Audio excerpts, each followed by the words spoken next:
ini dengan baju warna pink ini tandanya saya semangat sekali hari ini untuk memulai minggu ini karena kita sama-sama akan rompi No Secret.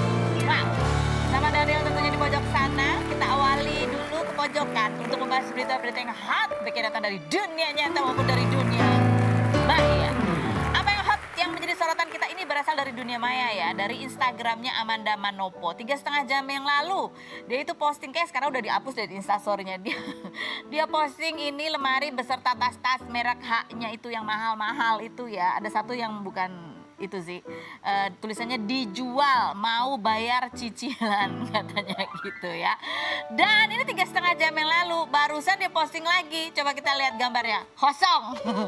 Tulisannya sold out, thank you. Oke, kita balik lagi ke gambar yang tadi. Ada berapa tasnya sih yang dia jual tuh? 2, 3, 4, 5, 6, 7, 8, 9, 10, 11. Ada 12 tas dalam 3,5 jam saja lunas. Laku ya katanya buat bayar cicilan. Emang cicilannya berapa sih? Berapa sih harga tas-tas ini kalau dijual? Coba kita sudah melalui browsing sana browsing sini ya. Ada beberapa yang kita cari. Coba ada lihat harganya kisarannya. Mana contohnya? Ini aku juga nggak tahu ya. Kalau yang kayak ginian tuh harganya sekitar 500-an gitu. Ini kalau barunya kali ya. Yang lain coba, ini yang ukurannya kecil tuh. Kalau yang ini ukuran 25 ya, harganya sekitar 454 nih kalau barunya ya.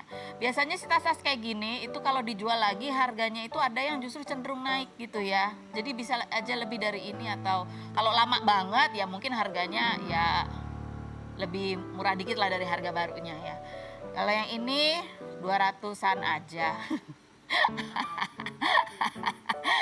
Tapi yang menarik dulu kan kayaknya Amanda Manopo pernah dikasih tas juga sama Bang Billy ya. Ya kan, tasnya kayak apa? Ini yang tasnya ya kan. Ini nih. Ada nggak di lemari itu tas ini? Ikut kejual juga nggak sih? Atau udah dibalikin atau gimana? Coba kita lihat lagi ke lemari yang pertama. Ada yang mirip nggak saudara-saudara? Ada ya, tapi ya masalahnya akan dari jauh nggak kelihatan. Kalau itu yang dari yang kado itu kayaknya ukurannya 25. Kalau yang ini ukurannya berapa aku nggak tahu. Karena yang kadang-kadang warna sama, bentuk sama, ukurannya beda, harganya beda. Lebih kecil, lebih mahal gitu. Itu yang aku tahu ya. Terus ada netizen, coba kita baca komentar-komentar netizen. Coba kita lihat komentar netizen, kita baca nih gini. Makanya nggak usah sok beli tas mahal kalau masih banyak cicilan. Ya ampun galak, nggak tahu kali mbaknya. Tasnya barangkali juga kan. Kadang-kadang ada ibu-ibu yang tasnya aja juga nyicil. Tapi kan nggak masalah ya. Yang penting kan nggak ngutang. Salah, gimana sih? Nyicilnya yang penting dibayar gitu loh, ya kan? Ya nggak apa-apa, investasi. Karena tas ini kan ada yang kalau dijual harganya lebih mahal. Lanjut berikutnya komentar. Bangkrut ya Kak Amanda, perasaan sinetronnya kenceng. Kayaknya bukan itu masalahnya. Coba kita lihat lagi yang berikut. Cicilannya sebanyak apa sih sampai harus jual-jual gitu katanya. Kita pernah wawancara Amanda Manopo ya sebelum dia sibuk main sinetron. Dia bilang katanya dia itu memang cicilannya banyak, rumah, mobil, apa segala macam. Coba kita lihat cuplikan keterangannya Amanda Manopo. Bukan sebagai tulang punggung keluarga juga enggak, aku masih punya papa, tapi tanggungan aku lumayan besar kan. Apa sih tanggungan kamu tuh misalnya? Ya karena aku punya rumah, aku punya mobil, itu semua harus dibayar. Tuh, ya mungkin dia prioritas berubah kali, dia maksudnya pengen dia lunasin aja lah semua. Caranya gimana? Jual aja tas biar bisa lunas gitu kali ya. Kan kalau yang lain mungkin bisa beli lagi gitu. Pokoknya gitulah ceritanya ya. Nah, kita langsung menuju ke bintang tamu kita yang pertama. Ada siapa? Kemarin ada ramai berita bahwa presenter dan aktor Hari Panca itu terlihat ada di postingan gitu, dia sedang melakukan fisioterapi. Baru diketahui kabarnya bahwa dia baru saja mengalami stroke dan ini adalah stroke-nya yang ketiga. Hari ini kita kedatangan istrinya untuk kita tanya seperti apa sih kondisi Hari Panca saat ini. Kita lihat dulu profilnya berikut ini. Hari Panca, presenter berusia 55 tahun ini pernah membawakan acara dunia lain selama 2 tahun yang menampilkan segmen uji nyali di mana kontestannya dibiarkan sendirian di tempat angker selama 1 malam dan jika berhasil akan mendapat hadiah.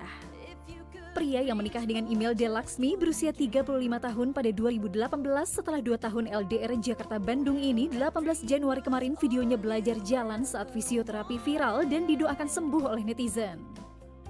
Imelda yang mengatakan Hari mengalami stroke untuk ketiga kalinya karena hipertensi hingga pendarahan di otak ini sebelum menikah 2 kali terserang stroke namun sempat sembuh dan bisa kembali bekerja. Hari yang pengobatannya menggunakan biaya sendiri dan BPJS ini mulai bisa berjalan walau menggunakan alat bantu. Bagaimana kondisi terkini Hari Panca? Dan benarkah Imelda merawat Hari tanpa bantuan suster? Saksikan kisah selengkapnya hanya di Rumpi No Secret. Ya, kita sudah bersama Mbak Imelda, ini adalah istrinya Mas Hari Panca, begitu ya. Ini sekedar untuk flashback aja, kita mau menampilkan beberapa cuplikan tayangan di mana saat itu adalah acara yang hits banget yang pernah dibawakan oleh Hari Panca. Kita lihat cuplikannya berikut ini. Ada seseorang sini yang akan melihat. Saya sudah tahu sebelumnya. Iya. Saya ngerti itu. Oke.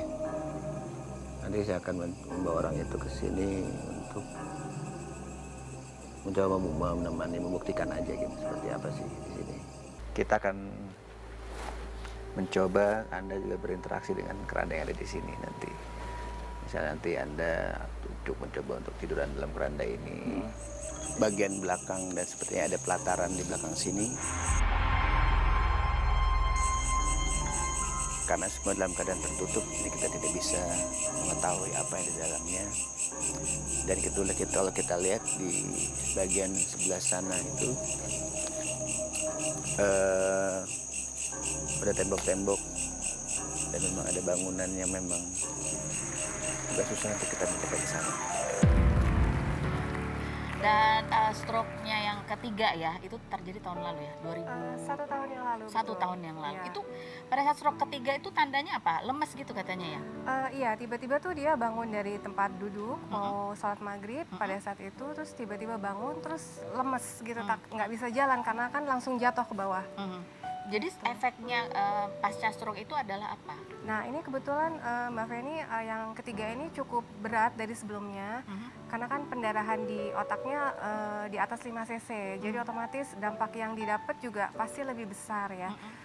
Jadi ya dibanding dengan yang dulu pertama kedua itu kan hanya tangan aja. Nah yang ketiga ini tuh setengah badannya. Setengah badannya, jadi Tangan sama kaki. tangan sama kaki. Jadi sempat tidak bisa berjalan, harus latihan jalan lagi. Iya, setelah keluar dari kan sempat di ICU kan 1 minggu, terus dirawat inap di rumah sakit beberapa hari. Setelah keluar ya nggak bisa. Jadi sempat di rumah gitu, dirawat di rumah. Sama di rumah. Dan katanya Mbak Imelda sendiri yang merawat. Iya, betul Mbak. Nggak ada yang bantuin di rumah, nggak ada suster atau apa gitu perawat. Sempat 1 bulan itu kita pakai suster, tapi 1 bulan sempat pakai suster, dibantu dengan suster. Cuma Mas Hari ini tipe orang yang nggak nyaman gitu Mbak Feni. Jadi dia mungkin gerah mungkin, apalagi kan walaupun pada saat itu memang susternya laki-laki, tapi mungkin dia nggak nyaman. Terus akhirnya dia maunya dengan saya terus. Jadi semua kegiatan BAB, BAK gitu. Terus pasang kateter, kayak pampers, terus membaring-baringkan pasien itu saya sendiri gitu. Kebetulan saya belajar dari suster almarhum ayah saya gitu kan. Ayah saya juga stroke. Jadi saya sempat belajar dari suster yang di rumah itu bagaimana cara menangani pasien. Jadi mungkin Dan itu kan sesuatu yang apa ya, nggak mudah ya sebagai istri tuh. Ya walaupun kita nggak sakit, tapi kan merawat orang sakit itu juga butuh kesabaran. Karena orang sakitnya sendiri kan pasti juga ngerasa nggak nyaman gitu ya. Betul. Karena nggak bisa ngapa-ngapain. Iya. Gimana melalui itu, Kak Imelda? Justru begini Mbak Feni, kan saya ngerasa begini loh, kalau saya jadi dia gimana rasanya gitu. Makanya pada saat itu saya ngerawat Mas Hari itu, ya saya mencoba untuk saya tegarin gitu ya. Saya berusaha untuk nggak nangis. Kalau nangis pun saya di luar kamar gitu, entah di kamar mandi atau di mana, saya nangis sendiri tuh bener-bener nggak berani nangis di depan Mas Hari gitu. Tapi ada momen misalnya kadang-kadang pasien suka, nggak mau minum obat gitu, atau nggak mau ini, kayak gitu-gitu. Waktu serangan pertama kedua itu memang Mas Hari kan nggak mau, memang tipe orang yang susah banget minum obat. Nah setelah yang ketiga ini alhamdulillah ya, karena tahu dampaknya gitu ya, dia mau sekarang rutin. Karena saya juga jadi satpam ya, jadi saya kasih di tangannya gitu, pasti langsung sudah saya siapin, biasa dari pagi itu udah saya siapin. Apa yang paling berat di stroke ketiga kali ini, di mana Mbak Imelda harus merawat masa pandemi pula gitu ya? Iya, kebetulan apa ya, yang paling berat tuh kalau sebenarnya kalau Mas Hari sendiri tegar ya Mbak Feni, orangnya memang dasarnya emang orangnya cuek ya, tegar. Mungkin dampak psikisnya lebih kena ke saya gitu. Ya adalah perasaan kalau saya lagi di mana ketemu, mungkin orang masih mengenali Mas Hari gitu kan, memandang dari atas sampai bawah itu aku tuh kayak jelek gitu loh, kayak apa ya, rasanya yang dulu saya nggak dapetin semuanya yang dulu dia jaga saya, terus megangin tangan saya kemana-mana kalau pergi. Sekarang terbalik semua Mbak, jadi saya harus jaga dia, harus memegang tangannya itu sekarang semua dibalik gitu sama Allah. Ya nggak apa-apa, saya ikhlas. Tapi sempat ada ketakutan terbesar. Saya sih nggak berharap buluk ya Mas Ari, sembuh total ya 100%, karena memang dampak stroke yang ketiga ini memang dokter bilang cukup besar. Jadi ya saya berapa yang penting Mas Ari mandiri aja, bisa berdiri sendiri, bisa jalan dengan mulus, itu aja sih. Ya intinya bisa mandiri Mbak, nggak seperti sekarang. Ini kita lihat ini ada sudah ada Mas Hari Pancanya, suara atau ada gambarnya? Oke. Halo Mas Hari. Ya. Oke, Mas Hari.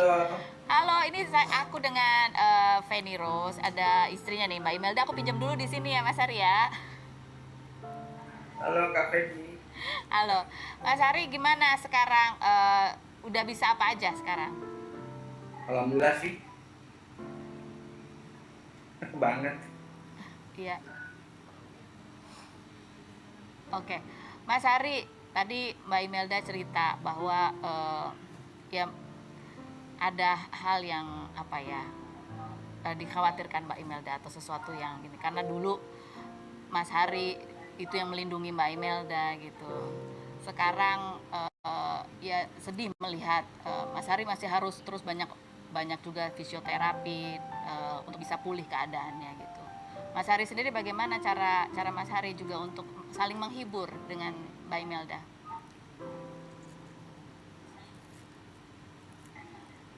Nggak kedengar. Bersyukur banget ya. Ya. Udah itu seperti biasa.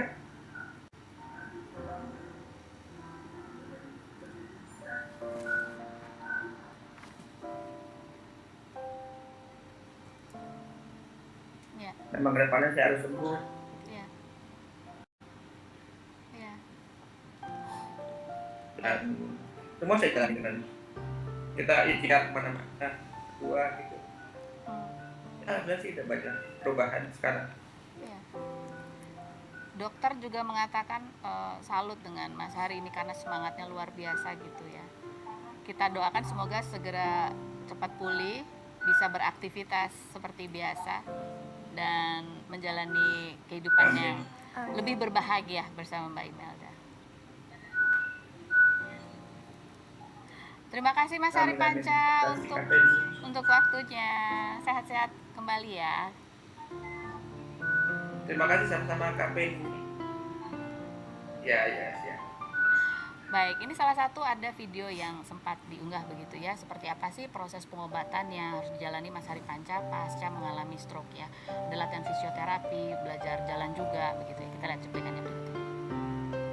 Ini adalah sebuah apa ya, cobaan dalam pernikahan gitu di usia awal kan, baru menikahnya Betul, tahun baru 3 2000, tahun Mbak. Baru 3 Baru 3 tahun. tahun menikah, betul. Ini pasti juga Iya, luar biasa Mbak. luar biasa. Dan belum dikarunia anak. Belum. Masih Saya sempat hamil waktu tahun lalu Mbak, cuma keguguran karena kecapean mengurus Mas Hari, mungkin jadi keguguran spontan. Oh, itu pada saat Mas Hari stroke, Hari stroke. Iya, Sempat hamil. sempat hamil. Oh, pasti, aduh, berarti double ya. Iya, double luar biasa Mbak. Apa yang kemudian bisa membuat Mbak Imelda semakin kuat setiap harinya gitu? Saya cuma berpikirnya begini loh, Allah mungkin mengira saya kurang dalam amal dan ibadah, jadi mungkin Allah memberi ladang pahala saya terhadap merawat suami saya saat sekarang. Mungkin itu ya Mbak, nggak apa-apa, ikhlas. Apa sih yang membuat Mbak Imelda itu cinta sekali sama Mas Hari dan memutuskan waktu itu untuk mau menikah dengan Mas Hari? Jadi gini Mbak, dulu yang deketin saya juga banyak ya, banyak kandidat waktu itu. Cuma saya melihat Mas Hari ini ibadahnya bagus, jadi saya memutuskan untuk terima dia. Oh ya, awalnya juga saya nggak tahu tuh kalau dia artis. Saya sama sekali nggak tahu. Saya tahunya dia kerja di bidang IT gitu. Jadi benar-benar nggak tahu, tiba-tiba di mall ada yang minta foto. Nah sejak itu saya tahu bahwa dia artis. Jadi sekarang juga berdua punya perusahaan IT ya? Alhamdulillah ya, walaupun belum besar sih Mbak, masih baru dirintis. Tapi dari perjalanan pernikahan 3 tahun, kemudian ada beberapa kejadian yang harus dihadapi berdua gitu. Ada sesuatu yang baru nggak yang ditemukan dari pasangan masing-masing? Dari pasangan, dari Mas Hari, ada sesuatu atau sifat apa yang atau apa yang kalian pelajari dari hubungan pernikahan ini? Mas Ari ini kan kalau di TV itu kan tipe yang ya seperti itu kan, dingin. Kalau di kamera tuh semua orang pasti terkesan seperti itu ya. Tapi aslinya tuh jahilnya luar biasa gitu, luar biasa. Pokoknya tuh dia penyayang, terus kalau ngambek ya cuma 5 menit terus udah baikan lagi gitu. Ternyata orangnya tuh nggak seperti yang di kamera deh. Jadi lebih ada banyak warna. Iya, dalam betul. pernikahan. Iya. Mbak Imelda, terima kasih banyak atas kehadirannya, berbagi cerita gitu ya. Ini mungkin bisa kita ambil hikmah bahwa ya yang namanya pernikahan kadang-kadang orang mikirnya nanti deh, awal-awal pasti manis-manis. Mungkin tantangannya datang di tahun keberapa, enggak juga gitu ya. Pasangan itu harus selalu siap gitu ya, diuji di kapan saja gitu. Dan yang menguatkan adalah yang komitmen, Iya, betul Mbak. komitmen dan harapan. Dan ya insya Allah ini juga membuat semakin kuat Amin. cinta Terima di antara kasih. Pak Imelda Terima dan kasih Mas Mbak Hari. Feni. Ya, Mbak Imelda, terima kasih atas sama-sama Mbak Feni. Ada satu tamu lagi yang juga memiliki kisah yang hampir mirip ketika sang suami ini sempat didiagnosa mengidap kanker dan sudah menjalani serangkaian perawatan ya. Kita lihat dulu profilnya Tasya Kamila berikut ini. Tasya Kamila, mantan penyanyi cilik berusia 29 tahun yang mempopulerkan lagu Libur, telah tiba ini merupakan lulusan Magister Administrasi Publik di Columbia University Amerika Serikat tahun 2018. Perempuan yang menikah dengan Randi Bahtiar pada 2018 dan dikaruniai seorang anak bernama Arasya Wardana Bahtiar setelah 6 tahun berpacaran dan sempat LDR ini, sang suami dinyatakan sembuh dari kanker getah bening pada Juli 2021 setelah 4 kali kemoterapi dan 25 kali radiasi. September lalu, Tasya kembali LDR dengan Randi yang melanjutkan pendidikan S2 di Amerika. Arasya yang berusia hampir 3 tahun ini saat 1 tahun sempat takut pada suara hair dryer dan kipas angin, namun setelah diberi pengertian dan menonton kartun anak, Arasya jadi suka dan hobi mengkoleksi kipas angin. Bagaimana cara Tasya Kamila menjaga keharmonisan dengan suami walau kerap LDR? Saksikan kisah selengkapnya hanya di Rumpi No Secret. Oke, sudah bersama dengan Tasya Kamila. Kita lihat, kita Google dulu nih. Kalau sekarang Tasya, yang terbuka pertama adalah kipas angin. Padahal bukan brand ambassador kipas angin. Katanya anak kamu sekarang julukannya adalah Dewa Kipas. Iya. Karena dia punya koleksi kipas angin sampai lebih dari 50. Iya, lebih sih kayaknya. 5. Itu rumah adem banget ya. Waktu itu susternya pertama kali kan baru ganti tuh. Pertama kali kerja, ini kirain anaknya kepanasan mulu banyak kipas. Ternyata dia emang hobi kipas angin. koleksi. Sudah ada endorse? Apa? Sudah ada yang endorse kipas Ih, angin? belum ada Belum ya. ada. Soalnya nggak di endorse, udah beli sendiri. Siapa tahu habis ini nanti ada yang endorse. Kita masih akan kembali lagi. Kita lihat ada video-video lucu dan gemesnya. Selain berikut ini, jangan kemana-mana. Tetap di Rumpi.